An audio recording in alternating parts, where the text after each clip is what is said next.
Quando todas as portas estiver fechadas, o que fazer?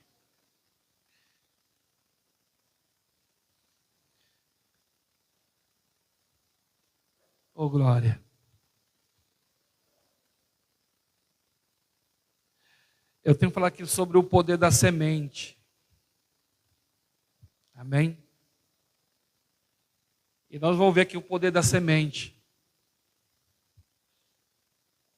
Vocês que estão aqui, né, aqui com a gente há muitos anos, Deus te deu um trabalho, Deus te deu uma empresa para um propósito.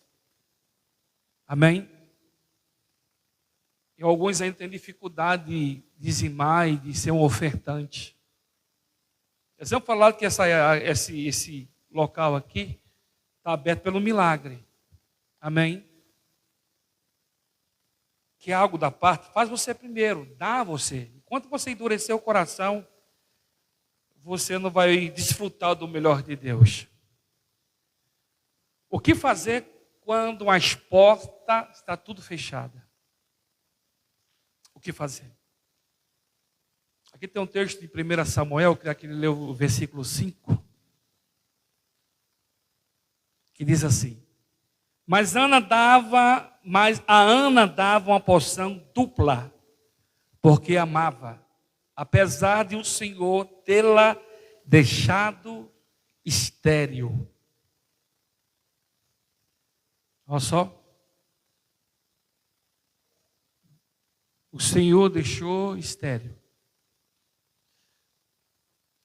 O que fazer quando as portas estão fechadas? Todas as portas estão fechadas. O que fazer? Eu já passei por muitas situações. Desde que eu comecei a conhecer o Senhor. Porque a gente vive conhecendo cada dia. Já passei por muitas experiências. Muitas. Muitos desertos, cativeiros e etc. Mas Deus, Ele é bom. Deus, Ele fala muito pouco. O Senhor fala muito pouco. Mas o pouco que o Senhor fala, a gente vai só saber quando nós estivermos no mundo espiritual. Eu já falei outra experiência que eu tive aqui com os irmãos, eu já falei com os irmãos, quando eu era novo convertido, eu nunca tinha ido ao monte. E me convidaram para ir para o monte. Porque o monte é um lugar de refúgio, né? O monte é um lugar onde você tira o seu tempo e você vai para uma mata fechada e você ali vai prestar o seu culto a Deus. E nesse dia me levaram, e quando nós entramos, nós já chegamos lá,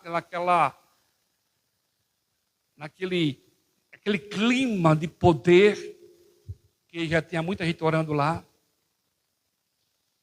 E antes de subir, alguém falou assim para mim: quando você entrar, não se assuste e não tenha medo, porque você vai ver. E quando eu entrei naquele monte, amado, todas aquelas árvores estavam acesas. Todas. Aonde a minha visão alcançava, todas aquelas árvores estavam acesas.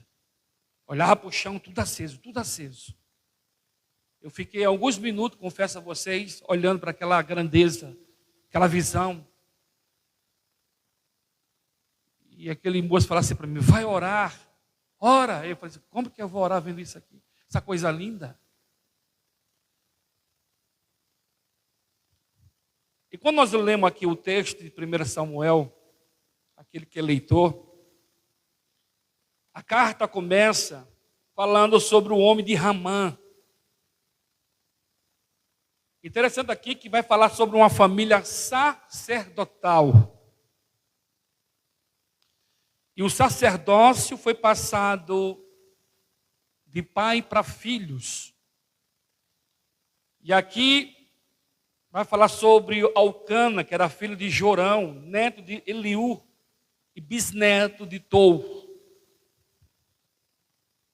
não era da tribo de Efraim, era da tribo de Levi. Mas pelo fato que quando as tribos foi dividida, em cada tribo havia levita, e ali para prestar os seus cultos. Interessante que quando você lê aqui, o primeiro ponto que nós vamos entender aqui, é que quando chega na geração de Elcana, Deus tinha um projeto para essa família. Deus tem um projeto para essa família aqui. Igual Deus tem um projeto para a tua vida. E nós temos que despertar. Igual a fala aqui da levita Sueli. Nós temos que despertar. Da mesma forma, Márcia, que Deus tem um projeto para a família desses levitas, Deus ele tem um projeto para mim e para você. E na caminhada, nós passamos por muitas situações que nós não gostaríamos de passar. Passamos situações que a maioria dessas situações nós não sabemos resolver. Mas nós temos ele é poderoso e não dorme, que ouve as nossas petições. É tão tremendo que ele ouve as nossas petições, que a própria Bíblia ela vai falar diversas vezes que Deus ouve oração. O próprio Deus, o próprio Jesus Cristo, ele tirava o seu tempo para falar com Deus. Quando você lê em Marcos capítulo 1, 35, a Bíblia diz que Jesus levantou de madrugada para orar. Em Lucas 5,16, a Bíblia diz que Jesus buscou um lugar deserto para orar.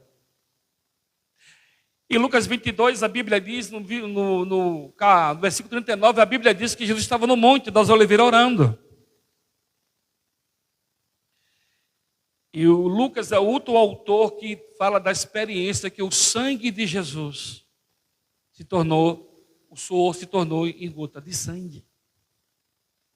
Deus, ele tem um projeto para a tua casa. E nós temos que despertar. Porque o nosso olhar só está para esse mundo exterior aqui.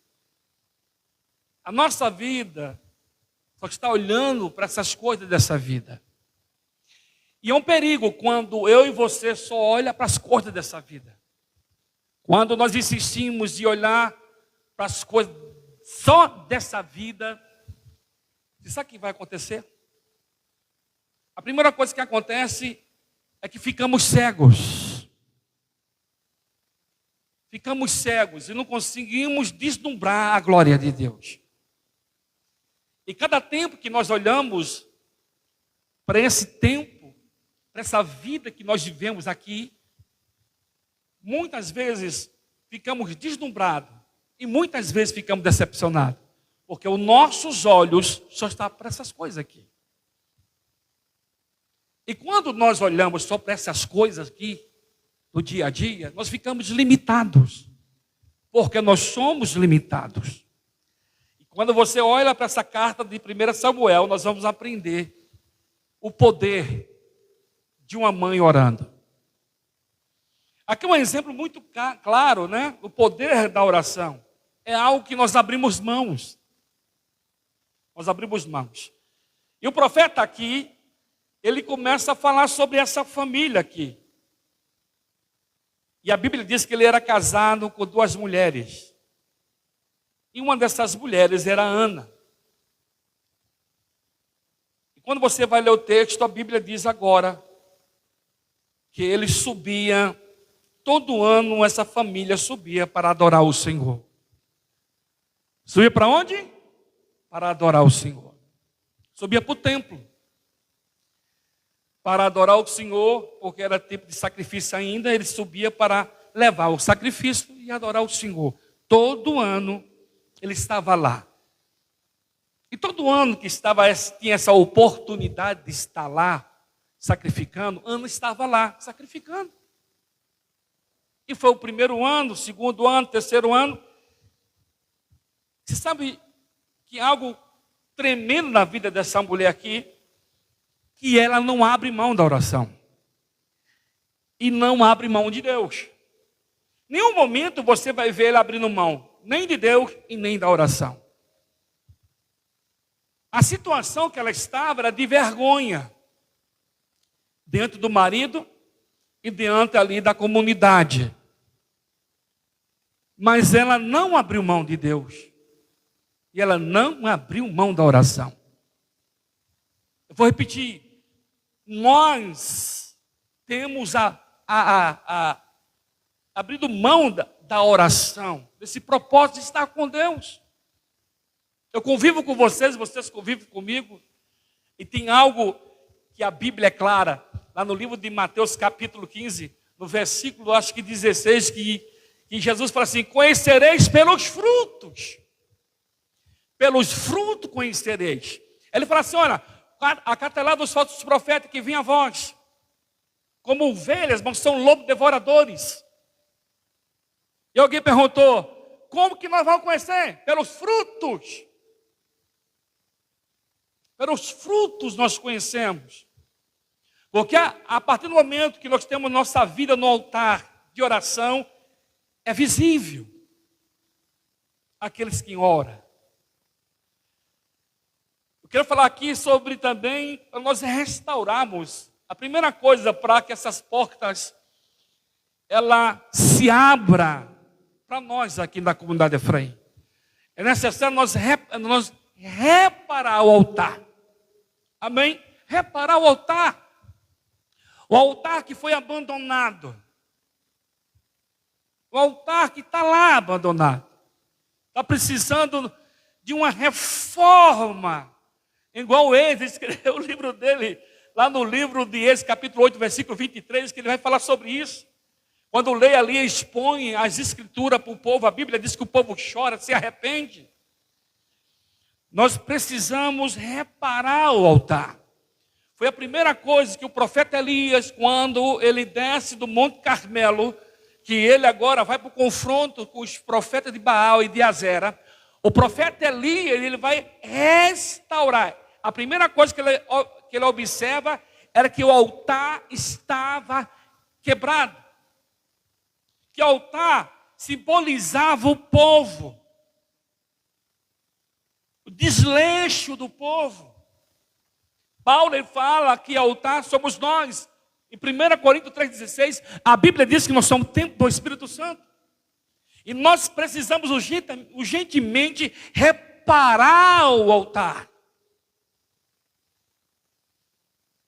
E quem tem poder para isso somos nós. Nós temos que olhar para nós e ver o nosso altar. Como que nós estamos?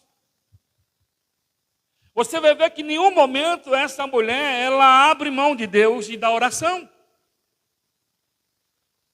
Aqui, nós lemos que a Penina tinha filhos e filhas, mas ela não tinha nenhum fruto. Não tinha nem filho e não tinha nem filha. Nem filha ela tinha. Porque o texto que nós lemos aqui no versículo 5, fala claramente que Deus a deixou estéril. Foi Deus que deixou, foi permissão de Deus. Porque Deus tinha um propósito para essa família aqui. Porque se você olhar friamente, todos os seus pais tiveram filhos e filhas. Ele era a quarta geração. Na quarta geração, agora para em Ana. Ana precisava de um filho. E Deus precisava de um profeta. Quer pastor? Ei, Ana queria um filho e Deus queria um profeta. E a Bíblia diz que Deus aqui encerrou a madre dela. E ela era irritada pela outra. A outra irritava, a outra humilhava ela. Ao ponto dela chorar muito. Aqui no versículo 8, Alcana, o seu marido, lhe perguntava: Ana, Por que você está chorando? Por que não comes? Porque está triste. Será que eu não sou melhor para você do que 10 filhos? Uma pergunta muito forte, né? Em nenhum momento ele se colocou no lugar dela. A situação que você está enfrentando, se você não dá importância àquilo que Deus te deu, se você não dá importância às armas que Deus te deu, como que eu posso fazer algo se eu não tenho as ferramentas? Deus te deu talentos. E você enterrou os talentos. Como que eu vou restaurar o altar? Nós temos que entender o Deus que nós servimos. Eles entendiam, eles compreendiam que era Deus, pois que ele estava no monte. Pai do filho para o pai, foi passando que era Deus. E todo ano ele estava levando sacrifício adorando a Deus. Ele sabia que era Deus. Sabia que Deus podia fazer. Você tem que entender que Deus pode fazer. E que tem esse poder para fazer. Agora, como eu faço? O que fazer? Como quando as portas estão fechadas? A porta aqui estava fechada. E quem tinha fechado aqui era Deus.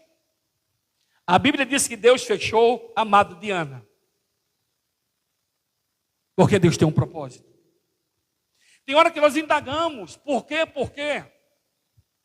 E nós só vamos entender. Primeiro um passo para nós entender, para a porta abrir, e porque a porta está fechada. O primeiro passo vai ser a oração. Pastor, a Bíblia diz em Daniel capítulo 9, que chega um homem lá da Palestina, em Neemias, né? Acho Neemias capítulo 1. Está no capítulo 9. Neemias capítulo 1.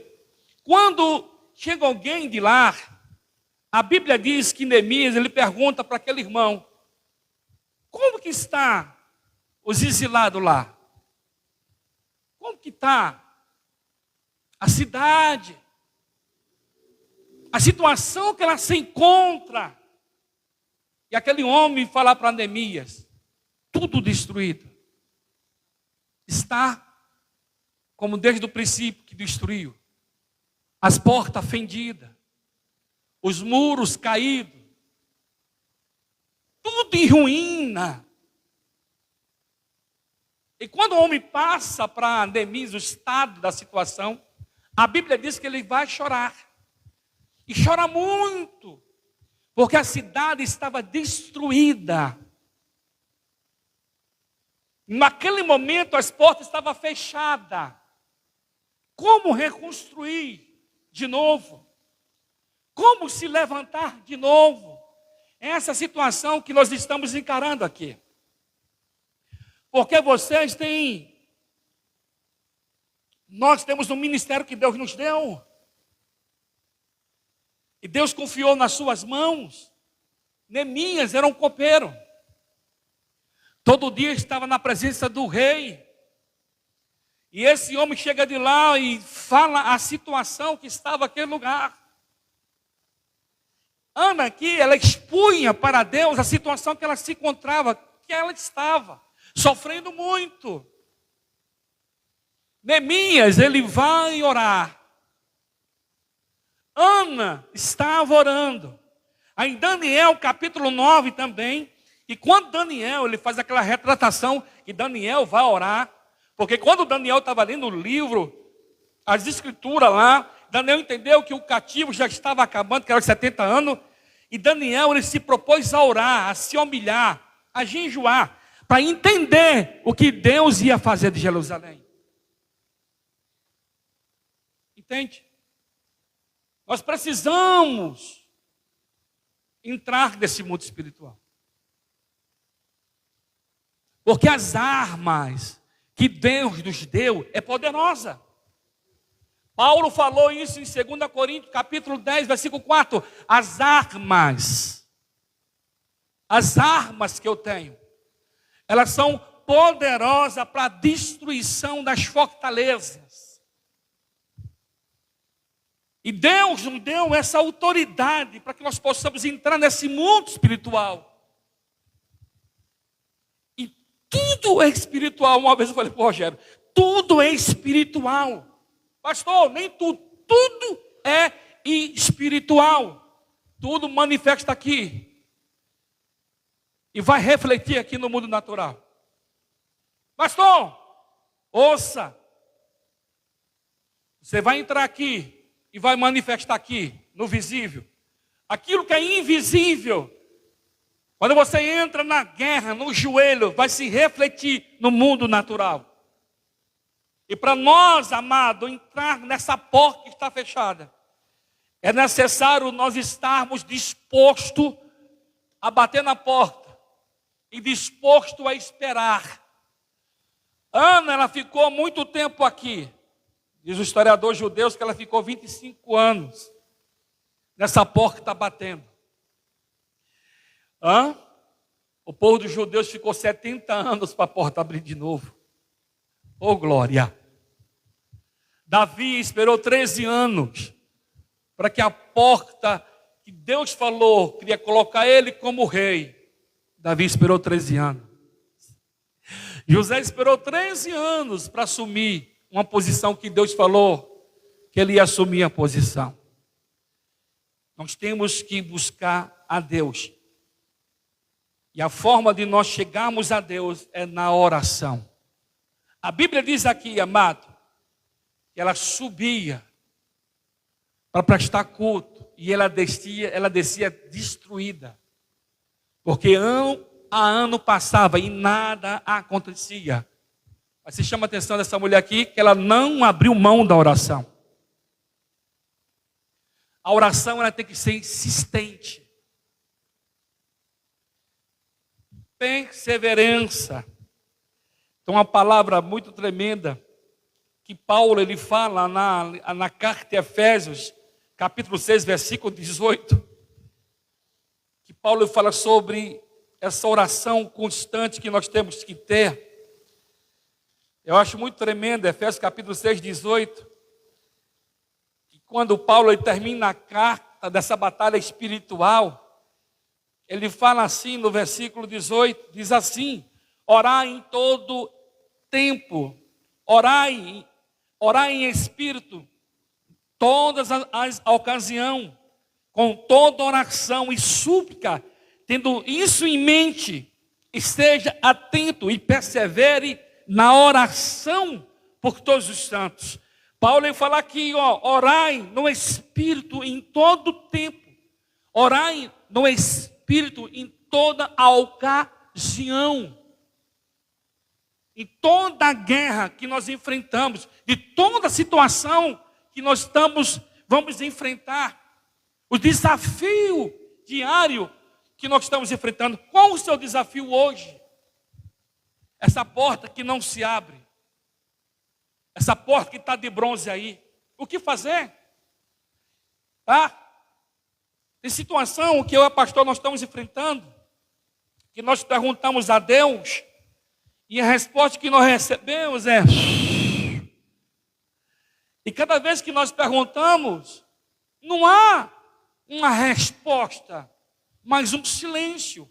Mas hoje, eu ouvindo a palavra de Daniel, eu ouvi o livro inteiro de Daniel, e quando Daniel estava na corte, estava lá exilado, 16 anos, estava lá, foi escolhido para estar na corte, porque era filho de príncipe, e situações que ele passou ali, no capítulo do 1, até terminar o livro, você vê Satanás querendo destruir, matar, acabar com a vida de Daniel, dos seus amigos, mas em nenhum momento ele abre mão de Deus e não abre mão da oração.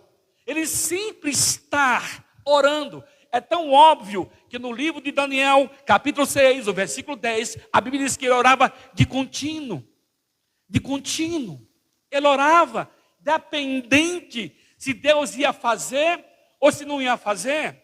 E no capítulo 6, a Bíblia diz que ele armaram a armadilha para ele, mas ele não julgou nem aqueles homens, nem julgou a Deus. Porque Deus permitiu que ele fosse para o cativeiro. Ele foi de bom grado. E ali Deus operou um milagre. Mas Deus operou o milagre, não foi naquele dia, mas foi nos dias que ele estava orando. A Bíblia diz que ele abria a janela para Jerusalém e ali ele orava. E ali ele prestava o seu culto a Deus. Nós precisamos voltar a prestar esse culto ao Senhor. Abrir o nosso coração e a nossa mente, o nosso entendimento. Entendemos que sem Deus nós não podemos chegar a lugar algum. Porque as palavras que saírem da nossa boca tem que ter poder. E as palavras que saírem da nossa boca vai ser igual com uma espada afiada de 2 gumes. É essa autoridade que o Deus que fez o céu e a terra quer nos dar. Como que eu posso adquirir esse poder, pastor? Na oração, lendo a palavra. Lendo a palavra, porque quando eu entendo a palavra, vou entender que Deus não abriu mão de mim, que Deus está comigo. Ele fez uma promessa para mim e para você em ONI, que Ele estaria no princípio. Desde o princípio, Ele vai terminar essa boa obra. Deus permitiu que essa mulher não tivesse filho, porque Deus tinha um propósito para fazer naquele lugar. E essa mulher, ela subiu, foi adorar. A angústia estava tão grande, que o texto diz que ela nem ouvia mais nada. A situação que ela estava. Quando o profeta entrou no templo, estava lá orando. Ela só mexia com os lábios. Eu creio que ela se movimentava. Orava, se movimentando, orando. O profeta achou que ela estava embriagada, pelo estado emocional que ela estava. Estado emocional. Desperta que você que dorme, desperta, porque Deus, Ele tem algo na tua vida. Deus, Ele quer fazer algo maior na tua vida. Vou repetir, mas você vai ter que restaurar o seu altar, botar o seu altar de pé de novo. Voltar a princípio que você amava estar nesse lugar. Você amava estar louvando. Você ama pregar o evangelho, pregar essa palavra. Ter essa sede, essa fome. Essa mulher aqui, ela não abriu mão. E a situação dela estava tão grande, de humilhação, mas ela não abriu mão. Não abra mão. Amanhã nós vamos voltar para os nossos afazeres e a gente vai esquecer de novo de Deus, esquecer das coisas, daquilo que Ele colocou. Porque, ou bem ou mal, as coisas estão andando, estão caminhando, eu comendo ou não comendo, eu estou andando, eu estou na mesma situação. E você vai ver que essa mulher, ela não abriu mão, ela foi para o templo buscar o Senhor. Daniel não abriu mão, Daniel ficou permanente orando ao Senhor. É um versículo lá em Daniel, capítulo 2, versículo 21. Daniel conhecia tanto a Deus que ele falou assim, que Deus que estabelece tempo, coloca rei, tira rei. Ele que estabelece todas as coisas. E todas as coisas estão no poder de Deus. Todo o poder foi dado a Deus. Mas nós precisamos voltar para o santuário e fazer as pintinhas no joelho, como as pintinhas eram antes no joelho. Voltar a fazer aquilo que Deus levou você a fazer, a cuidar de célula, a cuidar de criança, a fazer a visita, orar por alguém, interceder por alguém, estar disposto a fazer. E perguntar para o Espírito Santo, que casa eu devo ir? Aonde eu devo fazer uma visita, Senhor? Pai, a família do José, a família do João, Deus, olha, estou intercedendo por eles. Pai, eu quero compartilhar com eles, Senhor, a minha vida, aquilo que Deus está fazendo comigo.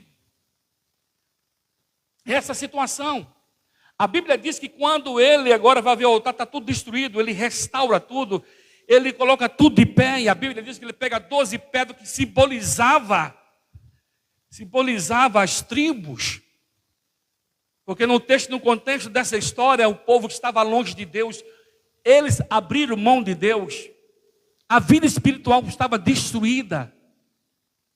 Eu quero que você entenda que você deve despertar daquilo que Deus começou na tua vida, daquilo que Deus está fazendo, Ele tem muito mais a fazer. Nós precisamos avançar e não aceitar a situação que nós estamos vivendo. Porque esse poder dessa Bíblia aqui repousa sobre a igreja. Pastor Lucas capítulo 9 fala sobre isso, que Ele nos deu poder para expulsar o demônio e curar as enfermidades. Deus deu esse poder. Era sobre isso que Ana estava desfrutando. Anos após anos, ela não via sinal, mas ela permaneceu cada vez mais orando. O que mais ela ouvia era a humilhação, mas ela permaneceu na oração, no Deus de Israel. A mulher humilhava, o homem humilhava, mas ela permaneceu na oração. Deus, está aqui as minhas queixas. Deus, está aqui as minhas petições. Nós temos que inquietar os céus. Nós temos que falar com Deus. Quantos testemunhos nós temos aqui? Quantos testemunhos que Deus fez? Esqueceram daquilo que Deus fez na tua vida. E que Deus continua fazendo na tua vida. Quantas situações nós enfrentamos. Quantos perrengues, mas Deus sempre chegou. Não quando Deus chegar com uma palavra profética, Deus enviava um corvo. E Deus sempre estava, sabe, nos abençoando. Quantas vezes? Lembra aí dos teus perrengues. Situação que vocês enfrentou e está enfrentando. E Deus nunca abriu mão de vocês. E as nossas petições pouquinhas. A gente passa mais questionando a Deus, murmurando, do que agradecendo a Deus por tudo que Deus tem feito. Deus tem provido para mim e para você. E nós estamos além e aquém. Porque a nossa visão está nesse mundo natural. Nós não conseguimos romper. Porque a minha preocupação é com o quê? Como eu vou comer?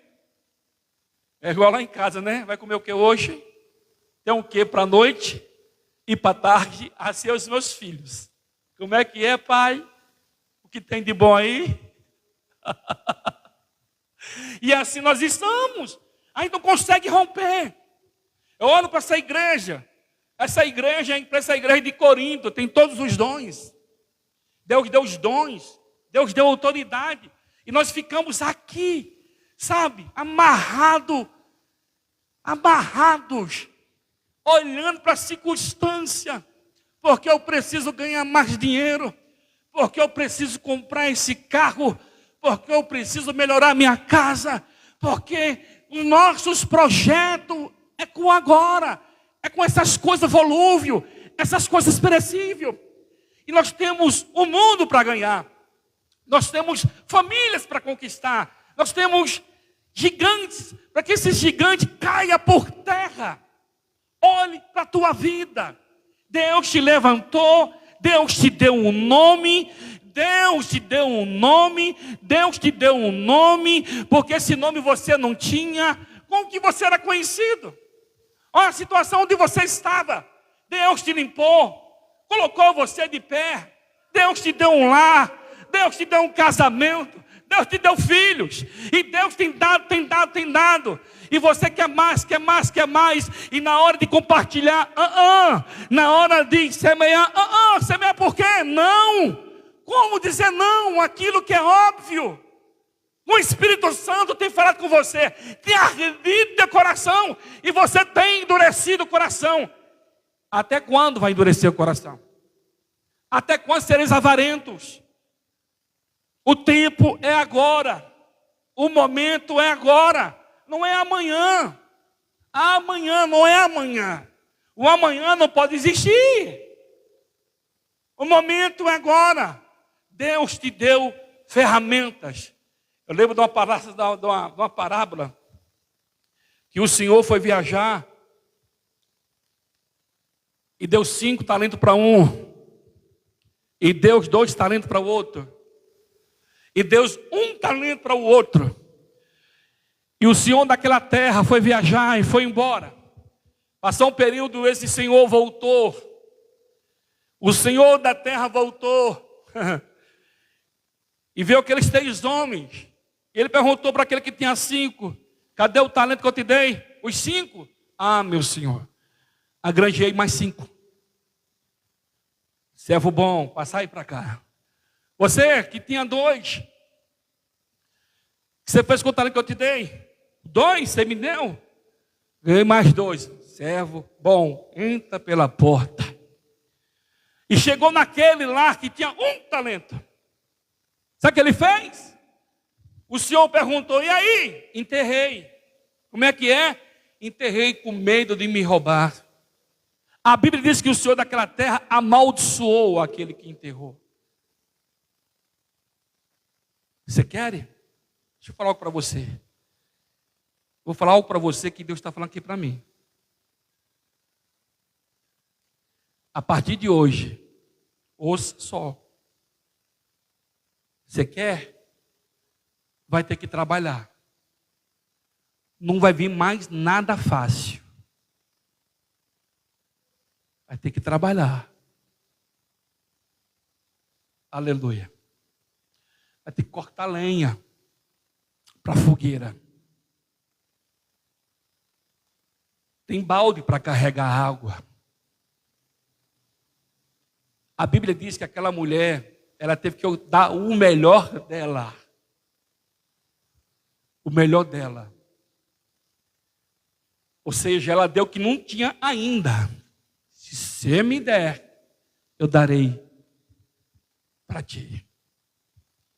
Se você quiser algo da parte de Deus, você vai ter que semear. Porque até agora Deus tem te dado.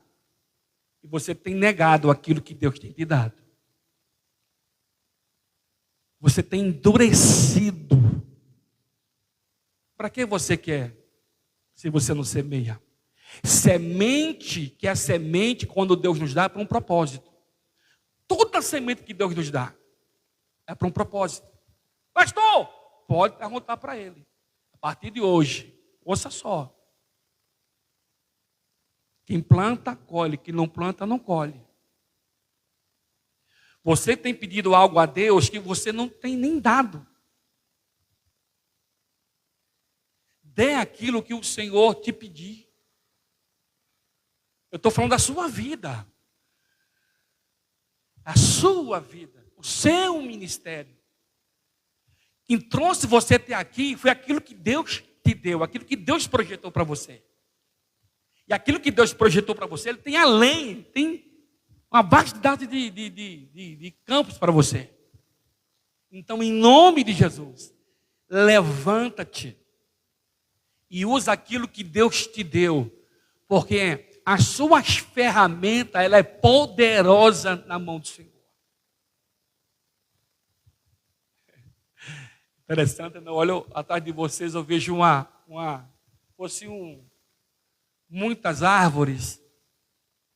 Deus me deu a visão agora. Muitas árvores. E tem algumas árvores no chão. Árvores bonitas, sabe? Os troncos lindos. Tem muita coisa a se fazer.